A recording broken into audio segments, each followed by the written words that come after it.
विधानसभा निवडणुकीनंतर राजकीय गणित बदललीत। पालिका निवडणुकीत काँग्रेसचं पंजा चिन्ह पूर्ण गायब झालंय। बाळासाहेब थोरात आणि आमदार सत्यजित तांबे यांनी स्थानिक आघाडी बनवून एकाच चिन्हावर लढण्याचा निर्णय घेतलाय।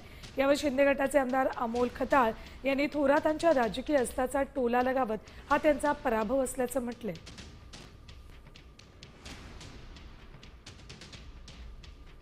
असावे म्हणून आघाडी करण्याचा प्रयत्न आमचा सगळीकडे असतो। त्यामध्ये विचारधारा जी आहे ती भारतीय जनता पक्ष महायुती यांच्या विरोधात ती लक्षात घ्या आणि त्यांच्या विरोधामध्ये लढत असताना कसा विजय मिळवता येईल आणि त्यांना नामोहरण कसं करता येईल, त्यांना पराजित कसं करता येईल एवढाच एक विचार ठेवून हे काम चालतं। जिल्ह्यामध्ये जाऊन बैठका घेताय, काँग्रेस पक्षाचे नेते म्हणून मिरवताय, महाविकास आघाडीचे नेते म्हणून तुम्ही मुंबईला जाऊन पराभवानंतर मुंबईला जाऊन व्यासपीठावर जाऊन लोकांच्या भाषणं करताय काँग्रेसचे नेते म्हणून। पण जर आज तुम्हाला तुमच्या मतदारसंघातून तुम्हाला तुमच्या संगमनेर नगरपालिका निवडणुकीतून जर पंजाचं चिन्ह हद्दपार झाला असेल तर निश्चित हा त्यांचा पराभव आहे। आणि ही जी राजकारणामध्ये म्हणता येईल की जसं आता अंत शेवट सुरू झालाय तसा प्रकार हा म्हणावा लागेल।